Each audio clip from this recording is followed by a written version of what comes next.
சட்டம்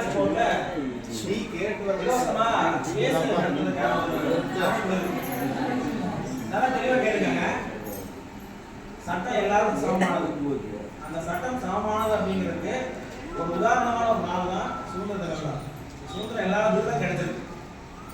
பெரியவங்களுக்கு, பெரிய பணக்காரங்களுக்கு, ஏழைக்கு எல்லாம் இல்லை. அப்படி எல்லா வித்தியாசமும் வழிபட்டு இந்த சுதந்திரம் கிடைக்கல. சுதந்திரம் என்பது எல்லாத்துக்கும் பொதுவானது என்பதை போலவே சட்டம் என்பதும் எல்லாத்துக்கும் பொதுவானது.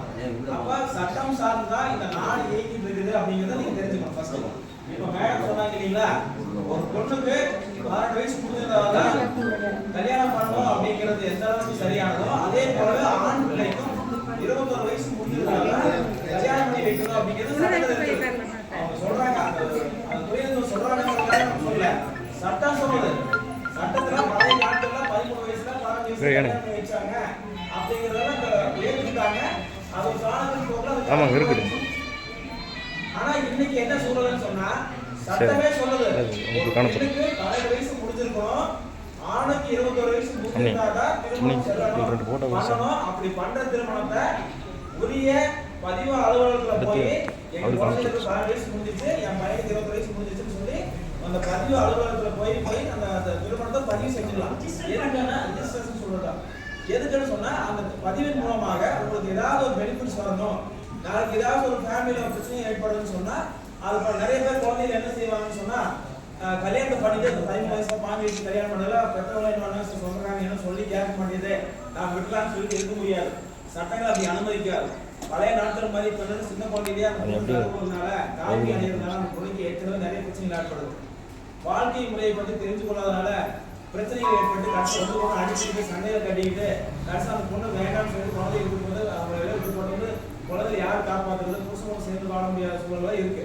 அப்ப அந்த குழந்தைக்கு 18 வயசு வரைக்கும் சரியான கல்வி கொடுக்கணும், ஆரோக்கியமான உணவு கொடுக்கணும் அப்படிங்கிற விஷயத்துக்காக அரசுகள் வந்து திருவிழா திட்டங்களை செயல்படுத்திட்டு இருக்காங்க. அரசுக்கு எந்த அளவுக்கு பொறுப்பு இருக்கோ, அந்த பஞ்சாயத்துக்கு எவ்வளவு பொறுப்பு இருக்கோ அதே போலவே நமக்கும் பொறுப்பு இருக்கு. நம்ம குழந்தைங்க நல்லா படிக்கணும், நல்லா வேலைக்கு போகணும், நாம சரியான முறையில் வச்சுக்கணும், நாம உறவினர் மூலியமா நல்லபடியா எல்லாத்துக்கும் திருமணம் செஞ்சு கொடுக்கணும் அப்படிங்கிற அந்த கான்செப்டை நம்ம உருவாங்கிட்டு இந்த இது சொன்னாங்க இல்லைங்களா, அதை நீங்க வெளிப்படுத்தணும். ரெண்டாவது விஷயம் சொல்றதுன்னா நம்மளுடைய அப்பா அம்மா இல்ல தாத்தா பாட்டி ஒரு சொத்து சம்பந்தமான பிரச்சனை இல்ல இறந்துடுறாங்க, இறந்த சர்டிபிகேட் கிடைக்கல, புரியுதுங்களா, இறப்பு சர்டிபிகேட் எடுக்க முடியல. நம்ம இறப்பு சர்டிபிகேட் எடுத்து வந்தாதான், இறப்பு சான்றிதழ் எடுத்து வந்தாதான் வாரிசு சர்டிபிகேட் வாங்க முடியும். வாரிசு சர்டிபிகேட் வாங்கிட்டு வந்தாதான் அந்த சொத்தை மாற்ற முடியும் அப்படிங்கிற நிறைய பிரச்சனை இருக்கு. அப்போ இறந்து போகும்போது ஒரு ஆண்மகன் இறந்துற வயதான ஒரு இறந்துறாரு, அவங்களுக்கு 2 திருமணம் இருக்குது, வாரிசு யாருமே கண்டுபிடிக்க முடியாத சூழல் இருக்கும்போது அவங்களுக்கு இந்த வாரிசு இருக்கும்போது அப்படின்னு தெரிஞ்சுக்கிறதுக்கான சூழல் இருக்குது. தெரியாது, அரசு தெரியாது. அப்ப அரசு என்ன பண்ணா விண்ணப்பிக்கும் போது இந்த இறந்து போனவங்களுக்கு 2 திருமணங்கள் இருந்ததுனால வாரிசு யாரும் அடையாளம் கண்டுபிடிக்க முடியல. அதனால நீங்க நீதிமன்றத்தில் போய் நீங்க வழக்கு தாக்கல் பண்ணி நீங்க வந்து உரிய பரிகாரம் ஒரு இதில் கொடுத்துருவாங்க. அதை நீங்க என்ன பண்றீங்கன்னா இலவச சட்ட வட்ட சமீப ஆணையம் இருக்குதுல, உள்ளாட்சி கோர்ட் இருக்குது, இங்க தலைவர் மூலியமாவும் கேட்டுக்கலாம், இங்க இருக்கிற அதிகாரி மூலியமா சொன்னீங்கன்னாலும் ஒரு மனு கொடுத்தாலுமே நேரடியாக இங்க அனுப்பப்படுவாங்க. அனுப்பப்படும் போது எங்க தாத்தா ஒரு 25 வருஷம் முன்னாடி இறந்துட்டாங்க, எங்க பாட்டி ஒரு 30 வருஷத்துக்கு முன்னாடி இறந்துட்டாங்க, அந்த சர்டிஃபிகேட் கிடைச்சாதான் நான் வாரிசு சர்டிஃபிகேட் வாங்க முடியும். அந்த வாரிசு சர்டிஃபிகேட் வாங்கினாதான் நான் வந்து வீட்டை வந்து என் பேருக்கு மாற்ற முடியும், கரண்ட் போட முடியும், தண்ணி வசதி பண்ண முடியும், இல்ல இன்னொருத்தருக்கு நான் சேல் பண்ண முடியும் அப்படிங்கிற பிரச்சனை எதோ வருதுன்னு சொன்னா இந்த பிரச்சனை இருக்கு.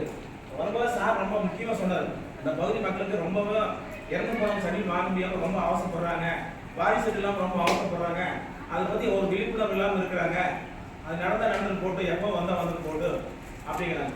நம்மளுடைய உரிமையை நம்ம சொத்துல சரியான வகையில நம்ம காடோ இடமோ வீடோ அது நமக்கு உண்டான பேரை இருக்கு, வம்சாவளியா உரிமையா நமக்கு இருக்கு. ஆனா ரெக்கார்டிங்ல எதுவும் இல்லை, பதிவுகளா எதுவும் இல்லை. அப்ப அந்த பதிவுகளை நாம சரியான முறையில பயன்படுத்துறதுக்கு நீங்க என்ன பண்றீங்கன்னா வட்ட சட்டப்பணிகள் குழு ஆணையில, அதாவது இலவசமா வழக்கறிஞர்கள் வச்சு கொடுப்பாங்க, இலவசமா உங்களுக்கான சட்ட உதவிகளை செய்யறதுக்கு தயாரா இருக்கிறாங்க.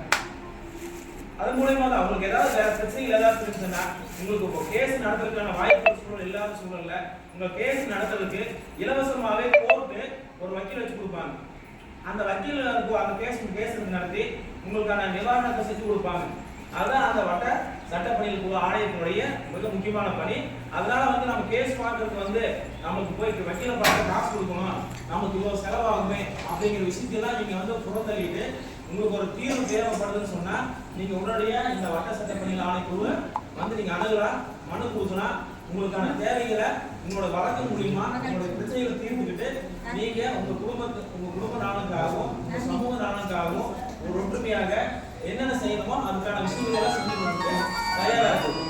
மனம் போன்ற காரணத்தை காட்டி யாரையுமே போய் வழக்கறிஞர் சந்திக்காம வக்கீல போய் பார்த்தா 5000 10,000 கொடுக்கணும் அப்படிங்கிற மனநிலை இல்லாம இலவசமா மனு கொடுத்தீங்கன்னா எந்த மனுவாக இருந்தாலும் சரி, உங்களுக்கு சட்டம் சார்ந்து எந்த தேவைகள் ஏற்பட்டாலும் கூட நீங்க உடனடியா வந்து அந்த பணிகள் அந்த சட்டப்பணியில கோர்ட் கேம்பஸ் கூட இருக்குது, அந்த கேம்பஸ் கூட நீங்க மனு கொடுத்தீங்கன்னு சொன்னா ஒரு இலவசத்தில் கொடுப்பாங்க.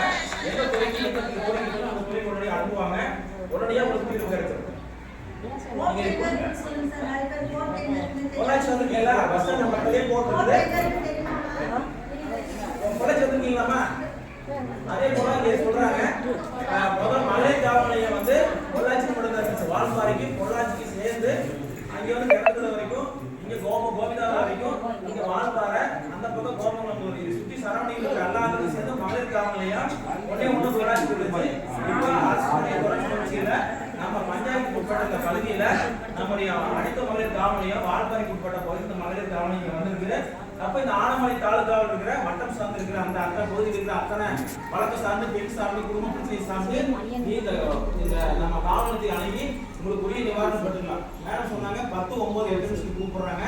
அதுல கூப்பிட்டு உடனடியாக சொன்னீங்கன்னா ஒரு குழந்தைகளுக்கு ஒரு பொண்ணை வந்து பொது இடங்களை கெட்ட வார்த்தை பேசக்கூடாது. பொண்ணை ஒரு குழந்தைகளை கெட்ட வார்த்தை பேசணும். என் குழந்தைய தான் அடிக்கணும்னு அடிக்க முடியாது, என் குழந்தைய தான் திட்ட முடியாது. பொது பைக்கில் நான் சத்தம் போடுறேன், நான் அவ்வளவுதான் சத்தம் போடுறேன், சத்தம் போட முடியாது. பொது தொழில் பப்ளிக் பிசினஸ் சொல்லுவாங்க, அது நீங்க செய்யக்கூடாது. அப்படி யாரும் செய்யணும், யாரும் செய்யறாங்கன்னு தெரியாது. 10, 9, 8 கேட்டு அடிச்சு கூப்பிட்டு இந்த மாதிரி ஒரு பிரச்சனை சொன்னீங்கன்னு சொன்னா அவங்க நீங்க பேசுறதெல்லாம் ரெக்கார்ட் பண்ணிக்குவாங்க. உடனே நீங்க அட்ரஸ் கேட்பாங்க, இந்த நூல் பிரச்சனைங்க அப்படின்னு சொல்லிடுவாங்க. காவலாப்பன்னு வந்துச்சு, SOS வந்து பார்த்துருக்கீங்க. பெண்கள் எங்கேயாவது வேலைக்கு போனாங்கன்னு சொன்னாங்கன்னா உடனே நாக்கு வச்சு எனக்கு இந்த மாதிரி பாதுகாப்பு இருக்குது, நான் இந்த இடத்துல வந்திருக்கேன், நான் இந்த வீட்டுக்கு போகணும், என்னை வந்து கொண்டு போய் வீட்டு விட்டுருங்க அப்படின்னு அந்த மேப்ல அந்த ஆன்லைன் மூலியமா அந்த டெக்னாலஜி வந்துருச்சுங்களா, அதில் நீங்க அப்ளை பண்ற மாதிரி சூழல் உருவாக்கணும். எங்க இருந்து அவங்க அப்படியே குழந்தைக்கு கத்துக்கிறாங்களோ அது மாதிரி நாமும் கத்துக்கிட்டு இந்த மாதிரி வாய்ப்புகள் கேட்டால் அவங்க உதவி செய்வாங்க. இந்த 10, 9, 8 எப்படியோ அதே